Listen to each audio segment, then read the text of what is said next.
अगर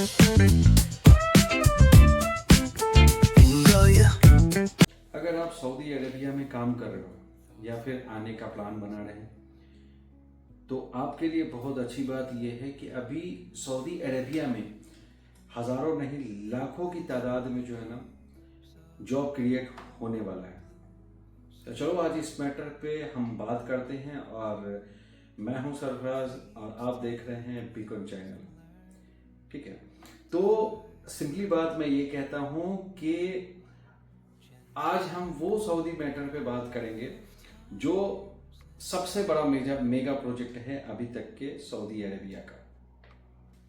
तो आज हम बात करने वाले हैं कि कौन से फील्ड में और किस किस को इस जगह पे जॉब मिलना चाहिए और कितनी वैकेंसीज किस किस फील्ड में कितना है।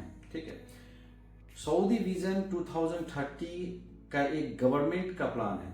ठीक है, जो भी गवर्नमेंट यहाँ पे अगर एक जगह बनाती है या उसका जो कोई विजन होता है तो ये सऊदी अरेबिया का सबसे बड़ा प्रोजेक्ट है जो विजन 2030 को लेकर के आगे बढ़ रहे हैं, जिसका गोल ये है कि सऊदी अरेबिया का जो इकोनॉमी है, ठीक है, वो ज़्यादातर ऑयल एंड गैस पे डिपेंड है। सऊदी विजन 2030 एक गवर्नमेंट प्लान है, ठीक है, जिसके हिसाब से यहाँ का गवर्नमेंट इस हिसाब से सोच रहा है कि कोई भी चीज़ें 2030 तक जो हमारा गोल है, जो हमारा एम है, वो कंप्लीट हो सके।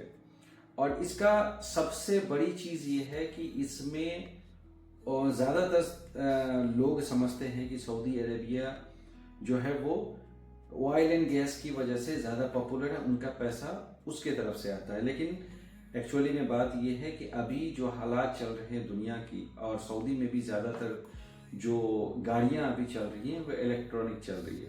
ठीक है, तो इसके वजह से ये सऊदी भी जो है ना विजन 2030 को लेकर के एक अलग सा प्लान बना के है, जिसमें कंस्ट्रक्शन, टूरिज्म, टेक्नोलॉजी, इंटरटेनमेंट और जो भी रिन्यूएबल एनर्जी है, ठीक है, उसके हिसाब से यूज करके उसको पूरी तरीके से टूरिज्म पे शिफ्ट करना चाहती है।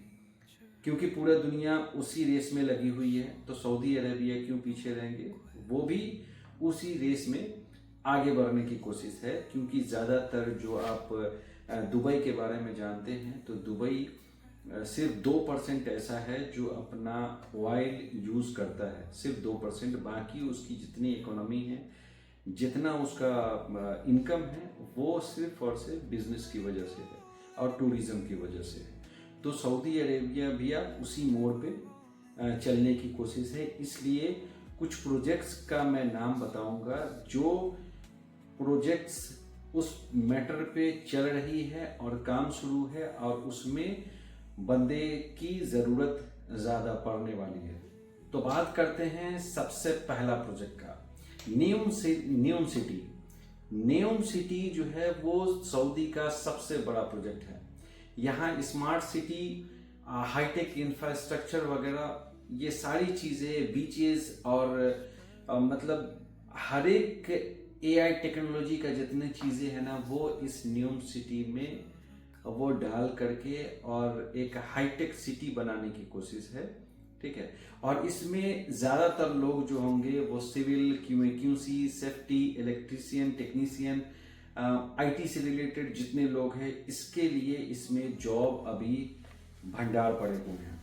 ठीक है, और इसमें बहुत सारे लोग की ज़रूरत है, पहले भी थे जिसमें हायर किया गया था और अभी भी हायरिंग चल रही है। अगर आपको ज़रूरत है तो आप हमें कमेंट करें, मैं आपको इसके बारे में आपको डिटेल बताऊंगा और किसकी कितनी सैलरी अप्रोक्स लगा रही है ये कंपनी, जो भी कंपनीज उसमें काम कर रही है, तो वो भी मैं आपसे डिस्कस करूंगा। अब चलते हैं सऊदी के दूसरे प्रोजेक्ट के बारे में। दूसरा प्रोजेक्ट का नाम है दरिया। दरिया प्रोजेक्ट जो है वो इंटरटेनमेंट सिटी है, जिसमें आपको theme park, stadium, hotels, events वगैरह इसमें होते रहेंगे और ये सारी चीज़ों का मिलन करके ये दरिया एक प्रोजेक्ट बनाया जा रहा है अभी, जिसका सिर्फ इंट्री गेट बनाने के लिए मेरे हिसाब से, मैंने खुद देखा है कि जब दरैया प्रोजेक्ट के एंट्री लेने के लिए, अंदर जाने के लिए जो गेट बनाया जा रहा है वो इतना बड़ा गेट है कि अभी 27-28 क्रेन उस गेट को बनाने में लगे हुए हैं। और जब आप दरैया के प्रोजेक्ट के अंदर घुसेंगे तो आपको एक परमिट की ज़रूरत पड़ती है, ठीक है। और परमिट की ज़रूरत पड़ेगी और परमिट आपको वहाँ की क्लाइंट देगी, ठीक है। तो ये सारी चीज़ें यहाँ पे है। इसमें भी आपको जॉब मिलने वाली है और जॉब की ज़्यादा ज़रूरत है, एम्प्लॉय की ज़रूरत है। आप इसमें इंटरव्यू दे सकते हैं, अभी उसकी हायरिंग स्टार्ट है। उसमें आपको कंस्ट्रक्शन वर्कर की ज़रूरत है, MP engineer, facility management, hospitality staff की ज़रूरत है और सेफ्टी एंड ऑपरेशन की ज़रूरत है। क्योंकि अंदर में जो भी सारी चीज़ें हैं वो अभी फुल एंड फाइनलाइज तैयार नहीं हुई है, जिसकी वजह से कोई ऑफिशियली वर्क वहाँ पे अभी चलेगा। क्योंकि अभी जो है मोबिलाइजेशन चल रही है चारों तरफ से, उनको अंदर में लिया जा रहा है और उसके बाद अंदर का काम स्टार्ट होगा। उसमें भी बहुत सारे लोगों की इस टाइप की ज़रूरत है, अब होगी। इंजीनियर की ज़रूरत होगी, वर्कर की ज़रूरत होगी, टेक्नीशियन, इलेक्ट्रीशियन, मेसन वगैरह हर चीज़ की ज़रूरत होगी। क्योंकि अंदर में बहुत बड़ा प्रोजेक्ट है ये, ठीक है। अंदर में और भी जो भी प्रोजेक्ट के अंदर है, जो एरिया है उसका, उसके अंदर में बहुत सारी ऐसी कंपनीज हैं जो अंदर काम कर रही है, जैसे नेस्मा, बिल्लादेन, ये बहुत सारी बड़ी बड़ी कंपनी हैं जो दरिया में ऑलरेडी पहुंची हुई है और कंस्ट्रक्शन को संभाल करके काम स्टार्ट कर चुकी है, ठीक है। तो अब बात कर लेते हैं सऊदी अरेबिया की तीसरी और सबसे बड़ी प्रोजेक्ट रेड सी के बारे में, जहां पे मैं अभी काम कर रहा हूं। रेड सी जो प्रोजेक्ट है वो टूरिज्म बेस्ड है। इसको टूरिज्म को आगे बढ़ाने के लिए, क्योंकि सऊदी में मैंने पहले ही बताया आपको कि सऊदी अरेबिया अब टूरिज्म के तरफ जो है ना अपना रुख कर रही है, इसके वजह से ये ज़्यादातर, और मेरा जितना भी ज़्यादातर वीडियो जो होगा वो रेड सी के हिसाब से होगा, क्योंकि मैं रेड सी में काम करता हूँ, इसकी वजह से इसके बारे में ज़्यादातर डिटेल मुझे मालूम है, ठीक है। तो यहाँ पे जो है वो टूरिस्ट में के हिसाब से सारी चीज़ें बनाई गई है, जिसमें लग्जरी होटल्स है, रिजॉर्ट है, आइलैंड्स है। क्योंकि हर एक आइलैंड्स है और हर एक आइलैंड्स पे जो है ना ये रिजॉर्ट बना करके उसको रेंट करते हैं, या फिर एक मतलब नाइट व्यू है, पूरी समंदर के साइड में बनाया हुआ है और आइलैंड पे रिजॉर्ट वगैरह बना करके आपको पूरा टूरिज्म का फुल मजा देने वाली है।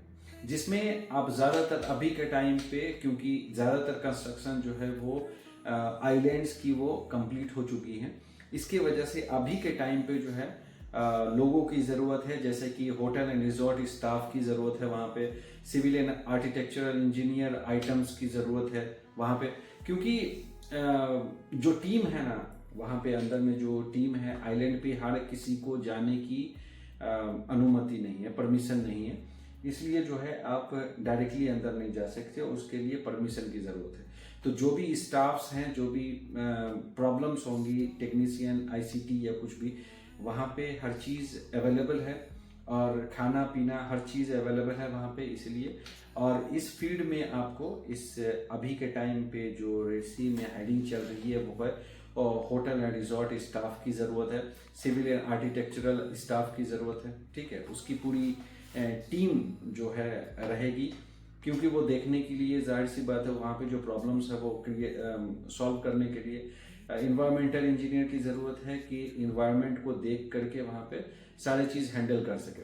उसके बाद जो भी होटल्स है, होटल्स के अंदर में जो बंदे काम करते हैं साफ़ सफाई के लिए या फिर खाना पहुँचाना या कोई भी चीज़ के लिए, तो वो सारी चीज़ें अगर आपको कोई प्रॉब्लम्स आती हैं तो उसके लिए मेंटेनेंस और ऑपरेशंस की भी ज़रूरत पड़ती है, तो उस लिए भी लोगों की ज़रूरत है। क्योंकि कभी कभी ऐसा हो जाता है कि आईसीटी का जो मैटर है वहाँ पे ज़्यादा मसला है, क्योंकि आइलैंड पे काम है, आइलैंड पे लोग रहते हैं, तो वहाँ पे आईसीटीज़ का जो नेटवर्किंग का है, नेट का है, वहाँ पे थोड़ा मसला इशू होता है। इसकी वजह से लोगों की ज़रूरत, टेक्नीशियन और आईसीटी से टेक्नीशियंस की जो है वो ज़्यादा ज़रूरत है। और मुझे जहाँ तक पता है कंस्ट्रक्शन फील्ड वालों के लिए एक सबसे बड़ा गोल्डन चांस है। अगर आप सिविल इंजीनियर या सुपरवाइज़र या फोरमैन या क्यूए क्यूसी बैकग्राउंड से हो तो रियली बताता हूँ कि इसमें अगर आप इस प्रोजेक्ट में एंट्री लेते हो और इस प्रोजेक्ट में आप काम करना शुरू कर देते हो और काम मिल जाता है तो 10 से 15 साल आपको किधर भी नहीं जाना है। यहाँ पे 10 से 15 साल का आराम से काम है। यहाँ पे आपको आपका जो फ्यूचर है वो स्ट्रांग हो जाएगा। लेकिन सबसे बड़ी बात यह है कि यहाँ पे रेड सी जो काम करती है वो पूरी तरीके से डॉक्यूमेंटेशन पे काम करती है, ठीक है। इसके वजह से जो भी स्किल्स है और डॉक्यूमेंटेशन है वो आपका स्ट्रांग होना चाहिए, क्योंकि अगर आपका डॉक्यूमेंटेशन स्ट्रांग नहीं है तो फिर आपका यहाँ टिकना थोड़ा मुश्किल हो सकता है, ठीक है। तो इसके वजह से डॉक्यूमेंटेशन आपका क्लियर और स्ट्रांग होना चाहिए। क्योंकि मैं खुद एक क्यूए क्यूसी हूँ यहाँ पे, तो मुझे पता है कि ये जो डॉक्यूमेंटेशन ये लोग जो करते हैं वो बहुत ही ज़्यादा हायर मीन्स स्ट्रांग होता है। इसके वजह से आपको पता होना चाहिए कि आखिरकार इसमें काम कैसे चलते हैं। जैसे नॉर्मली के हिसाब से आप सोचेंगे तो ज़्यादा बेटर है कि method statement, material submittal, safety management, AutoCAD या इंग्लिश कम्युनिकेशन जो है आपका है ना वो ज़्यादा बेटर होना चाहिए। तभी आप यहाँ पे टिक सकते हो, आपको इसके बारे में जानकारी और ज़्यादा अच्छे हो सकती है। तभी आप क्लाइंट से कम्युनिकेट कर सकते हो और क्लाइंट आप पे ध्यान भी दे सकती है और देगी, तो आपका फ्यूचर और ज़्यादा ऊपर जाने का चांसेस रहेगा। क्योंकि रियल बात यही है कि कोई भी प्रोजेक्ट जब स्टार्ट होते हैं और जो अच्छा क्लाइंट होता है उसको क्या है कि हर प्रोजेक्ट में अच्छे लोग चाहिए होते हैं, इसलिए यहाँ पे जॉब मिलना इजी नहीं होता, ठीक है। कंपटीशन हाई होते हैं, ज़्यादा लोग आते हैं, क्योंकि जो भी इसमें स्किल्स और डिसिप्लिन है वो सर्वाइव करेगा। अदरवाइज मुझे नहीं लगता, क्योंकि मैं भी जब स्टार्टिंग में आया था तो मेरे साथ में भी ऐसा ही हुआ था। तो इसीलिए जब तक आप मेहनत नहीं करोगे और जब तक आपके पास स्किल्स नहीं होंगे तब तक आपको सर्वाइव करने में थोड़ा मसला होगा। क्योंकि यहाँ पे वही चीज़ है कि जो भी फ्यूचर में जो देखा जा रहा है इसको, तो जो भी सऊदी का मसला है, ठीक है, ये प्रोजेक्ट जो है ना वो ऐसा नहीं है कि बंदे को निकाल के फेंक रहा है या फिर नहीं चाहिए, ठीक है। इस प्रोजेक्ट को जो स्किल्ड लोग हैं, जिसको मतलब स्किल्स है, जो कर सकते हैं काम, सिर्फ उसको हायर करने की कोशिश करते हैं लोग, ठीक है। अगर आप अपने आप को अपग्रेड करते हो और सऊदी आपके लिए अगर मान लेते हैं ना कि आप इसमें आने से पहले जो मेरी वीडियोस है वो ज़्यादातर, क्योंकि जो भी वीडियोस मैं बनाता हूँ वो रेड सी से रिलेटेड बनाता हूँ, ठीक है। तो उस वीडियोस को आप देखें, जो भी चीज़ समझ में आती है वो समझे और जो नहीं समझ में आती है मुझे कमेंट करें, मैं आपको बताऊंगा। उसके बाद आप रेड सी के अंदर ज़रूर एंट्री ले सकते हैं, क्योंकि मैं रेड सी के अंदर काम करता हूं और मुझे पता है कि इनको किस चीज़ की ज़रूरत है, उसी हिसाब से मैं वीडियोस बनाता हूं, ठीक है। अगर आप ये सारी चीज़ें कर लेते हो और अपने आप को अपग्रेड कर लेते हो तो सऊदी आपके लिए एक बेस्ट कंट्री बन सकती है।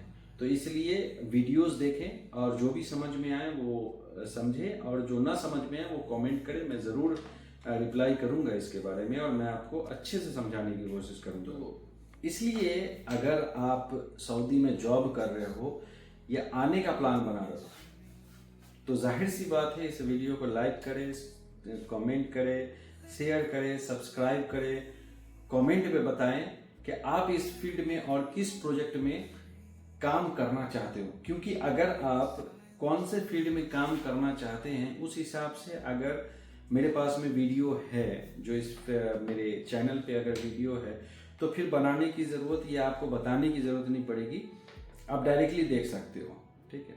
अगर उस टाइप से वीडियो नहीं है जो आपको समझ में नहीं आ रही है, आप कमेंट करोगे तो मैं आपको वीडियो बना करके आपको दिखाने की ज़रूर कोशिश करूँगा, ठीक है। तो जो क्वेश्चन रहे, जैसा क्वेश्चन रहे, आपको समझ में ना आए तो कमेंट करें, मैं आपको जवाब दूंगा और मैं आपको समझाने की ज़रूर से ज़रूर कोशिश करूँगा। Thank you very much.